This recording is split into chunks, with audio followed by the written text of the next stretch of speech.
నటసింహం నందమూరి బాలకృష్ణ నటించిన డాకు మహారాజ్ ప్రపంచవ్యాప్తంగా రిలీజ్ అయింది.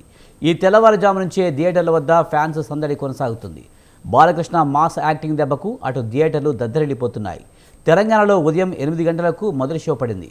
దీంతో మొదటి షో చూసిన బాలయ్య సినిమాను చూసిన అభిమానులకు దర్శకుడు బాబీ మాస్ జాతర చూపిస్తున్నట్లు కామెంట్లు చేస్తున్నారు. డాకు మహారాజ్పై భిన్నాభిప్రాయాలు వ్యక్తం చేస్తున్నారు సినీ ప్రియులు. దీనిపై మరింత సమాచారాన్ని మా ప్రతినిధి గంగాధర్ అందిస్తారు. డాకు మహారాజ్ ఈరోజు సంక్రాంతి కనుక ప్రేక్షకుల ముందుకు వచ్చేసింది. మనం ఇప్పుడు ప్రసాద్ ఎంఎక్స్ థియేటర్ దగ్గర ఇక్కడ బాలయ్య అభిమానుల సందడి చూస్తున్నాం. అలాగే ప్రతి ఒక్కరూ చూసిన మహిళా అభిమానులు కావచ్చు, చాలా మంది అయితే డాకు మహారాజ్ బాగుందని చెప్తున్నారు. జై బాలయ్య అంటే నినాదాలు కూడా చేస్తున్నారు. అసలు సినిమా ఎలా ఉంది ఏంటి మనం జెన్యున్ రివ్యూ తెలుసుకోవడానికి ఇక్కడ సినిమా చూసిన ఒకరు మనతో పాటు ఉన్నారు. ఆయన అడిగి అసలు జెన్యున్ రివ్యూ ఏంటో తెలుసుకుందాం. డాకు మహారాజ్ సినిమా ఎలా ఉంది అసలు ఏంటి? డాకు మహారాజ్ సార్ ఈ సినిమా ఎలాగుందని మార్నింగ్ షోలో అడిగితే ఆల్మోస్ట్ అందరూ ఫ్యాన్సే వస్తారండి. సినిమా బాగుందని ఫ్యాన్స్ చెప్తారు, సినిమా బాగోలేదని నెగిటివ్ ఫ్యాన్స్ ఆపోజిట్ ఫ్యాన్స్ చెప్తారు. సో వాళ్ళకి ఆ సినిమా బాగుంది, సంక్రాంతికి ఏ సినిమా వచ్చినా ఓకేనండి. మనము బాలయ్యని ఎక్స్పెక్ట్ చేసి ఏమంటారంటే బీజిఎం ఎక్స్పెక్ట్ చేసి వస్తాము. ఆ బీజిఎం బి గోపాలు గారు తప్ప, లేదంటే బోయపాటి సీన్ గారు తప్ప వేరే వాళ్ళు అయితే దాన్ని రీచ్ అవ్వలేరు అనమాట. మనము సమరసింహారెడ్డి తమన్ గారు ఎక్కడ తగ్గకుండా ఇచ్చారు కదా, మొన్న ఈవెంట్ లో కూడా బాక్సులు కింద పడిపోయాయి. బాక్సులు కింద పడిపోతే ఎవరైనా తిరిగేసిస్తే కింద పడిపోతాయి అన్న. కానీ ఇప్పుడు ప్రేక్షకులు ఆ అభిమానులు ఎక్స్పెక్ట్ చేసేది కావాలి.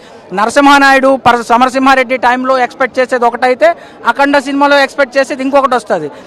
నరసింహనాయుడు సమరసింహారెడ్డి రెండు పొంగల్కి వచ్చిన మూవీసే, బ్లాక్ బస్టర్ అనేది మామూలు హిట్ కాదు అవి. అట్లా అఖండ కూడా ఓ రేంజ్లో అట్లా దాని సంక్రాంతికి వచ్చినప్పుడు ఏ మూవీని ఎచ్చుకెళ్ళిపోతుంది. కానీ డైరెక్టర్ గారు కొంచెం హైప్ చేయాలి. బాలకృష్ణ అంటేనే బీజిఎం అంటే బాలకృష్ణ. సో బాలకృష్ణని తక్కువ అంచనా వేయకూడదు. ఈ వయసులో కూడా ఆయన డ్యాన్స్ చేశారు. ఓ దబిడి దిబిడ సాంగ్ డ్యాన్స్ ఉంటుంది, ఓ రేంజ్లో చేశారనమాట. సో ఆయన్ని రీచ్ అయ్యేటట్టు డైరెక్టర్ గారు ఉండాలి. సినిమా స్టోరీ అంటే ఏంటి, ఏం చెప్తారు? సినిమా స్టోరీ అంటే ఒక వాటర్ కోసం, యాక్చువల్ కంటెంట్ అంటే సబ్జెక్ట్ మూవీ వాటర్ కోసం, కానీ అది తక్కువ చూపించారు. బాబీ గారు చాలా తక్కువ చూపించారు కంటెంట్. సబ్జెక్ట్ మూవీ అంటే ఎక్కువ మెయిన్ ఫోకస్ చేయాల్సిన సబ్జెక్ట్ మీదే ఫోకస్ చేయాలి. ఇప్పుడు భారతీయుడు అంటే కరప్షన్ మీద. అలాగే ఇంట్రెస్టింగ్ స్టోరీయా, రొటీన్ స్టోరీయా ఏంటి? ఇది రొటీన్ స్టోరీ ఏం కాదు. ఇందులో క్యాస్ట్ ని చూడడానికి ఇబ్బందిగా ఉంది. ఆల్రెడీ మనము నెగిటివ్ రోల్స్ లో చూసాం, Dandupalyam batch. So Dandupalyam batch ని తీసుకొచ్చి ఇంది సినిమాలో పెట్టడం వల్ల మనం పాజిటివ్ రోల్స్ లో చూపించారా? దండుపాల్యం అనేది మనకి నెగిటివ్ రోల్స్ లో చూసాము. వాళ్ళని పాజిటివ్ రోల్స్ లో ఇమాజిన్ చేసుకోవడానికి కొంచెం టైం పడుతుంది. వాళ్ళు ఆ దండుపాల్యంలో ఉండే ఆల్మోస్ట్ అందరినీ ఇక్కడ చూపించారు. సో దీనికి డాకు మహారాజ్ కాకుండా పాపే నా ప్రాణం వాటర్ గురించి ఏమైనా పేరు పెట్టి ఉంటే బాగుండు. అక్కడ డాకు అనేది కూడా కొంచెం ఇబ్బందిగా ఉంటుంది వర్డ్ అనమాట. ఏంటి అసలు డాకు క్యారెక్టర్ ఎంతవరకు రీచ్ అవుతుంది ఏంటి? అంటే మధ్యప్రదేశ్, బీహార్ అటువైపు చంబల్ ప్రాంతాలు ఎక్కువ ఉంటాయి. ఆ ప్రాంతాల్లో దొంగలు తిరుగుతూ ఉంటారు. ఆ దొంగల్ని రీచ్ అయితే ఆ దొంగలు పట్టుకోవడానికి దొంగలే డాకు. ఇక్కడ కూడా ఆ సినిమా అక్కడ మూవీ అని చెప్పి డాకు పెట్టారు. ఇక్కడ పాపే నా ప్రాణం, పాప కోసం చేశాడు, లేదా వాటర్కి సంబంధించిన కంటెంట్ సబ్జెక్ట్ మూవీ కాబట్టి వాటర్ మీద ఏదైనా నేమ్ పెట్టి ఉంటే బాగుండేది. చాలా గంభీరంగా ఉంది. అంటే చిన్నపిల్ల క్యారెక్టర్ అయితే చిన్న పాప ఒక క్యారెక్టర్ చేసింది.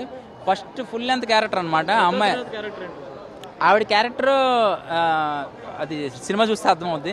అది ఒక చిన్న సస్పెన్స్ క్యారెక్టర్ అంతే. అది రివీల్ చేస్తే కిక్ ఉండదు. చెప్పాలి అన్నీ చెప్పేచ్చు, కానీ ఏంటంటే మనం చెప్పే ఒక మాట సినిమాకి ఎఫెక్ట్ అవ్వకూడదు ఎప్పుడు కూడా. నేను అది ఆలోచించుకుంటాను. మొత్తం రివీల్ చేసేసి మొత్తం స్టోరీ లైన్ చెప్పేసి 3 గంటల సినిమాని గంటన్నరలో నేను షార్ట్ కట్లో చెప్పేస్తే అది సినిమాగా ఇబ్బంది అవుద్దని నేను సినిమా రొటీన్ స్టోరీ స్పెషల్ లేదు. కొంచెం చిన్న లైన్ చిన్నదే కానీ చూపించే విధానం బాగుంది. లైన్ చిన్నదే, బీభత్సమైన బాహుబలి స్టోరీ అయితే కాదు. స్టోరీ లైన్ చిన్నది, చూపించే విధానం కానీ ఫైట్ సీక్వెన్స్ కానీ ఆయన వచ్చే మాస్ యాక్షన్స్ కానీ అంటే సాంగ్స్ అండ్ డ్యాన్స్లు అవన్నీ కూడా కొంచెం కొత్తగా అనిపించింది. అంటే రోజు రోజుకి కూడా అమృతం తాగుతున్నారో ఏంటో తెలియదు కానీ కొంచెం రోజు యంగ్ అయిపోతున్నాడు ఆయన. బాలకృష్ణ గారు అంటే రాయలసీమకు సంబంధించి ఏమైనా సీన్స్ ఉన్నాయి ఇందులో? డైలాగ్ అయితే ఉంటుంది, రాయలసీమ డైలాగ్ ఉంది. అండ్ రాయలసీమ డైలాగ్ ఒక్కటే ఉంది, ఇంకేం లేదు. రాయలసీమ డైలాగ్ ఒక్కటే ఉంది. బాగుందండి. ఇక్కడ సపరేట్ వరల్డ్ లో జరుగుతుందా లేక ఏంటి? ఇదంతా కూడా ఫస్ట్ హాఫ్ అంతా కూడా బీభత్సమైన లొకేషన్స్ ఏం చూపించలేదండి. అంతా కూడా మామూలుగానే ఒక ఏజెన్సీ ఏరియాలో ఒక హౌస్ లో ఉంటే ఎలా ఉంటుందని చూపించారు. మిగతాదంతా ఎడారి. సెకండ్ హాఫ్ అంతా ఎడారి, మొత్తం అంతా ఎడారి. సెకండ్ పార్ట్ దీనికి ఉంటే ఇక మొత్తానికి ఇబ్బంది అయింది. చాలు డాకు మహారాజా ఫస్ట్ పార్ట్ 1తో ముగించేస్తే మంచిది. ఇప్పుడు 2, 3 అచ్చు రావట్లేదు ఎవరికైనా. దుకాణం కట్టుకోవడం మంచిది. కొంతమంది అయితే చాలా బాగుందని చెప్తున్నారు, కొంతమంది అక్కడక్కడ కొంచెం స్లోగా ఉందని కూడా చెప్తున్నారు. చూడాలి ఈ సినిమా ఇలాగే ఉంటుందా మరింత రాబోయే రోజుల్లో పుంజుకుంటుందా అనేది మనం వేచి చూడాల్సింది. కెమెరామెన్ అఖిల్తో గంగాధర్, స్వతంత్ర టీవీ, హైదరాబాద్.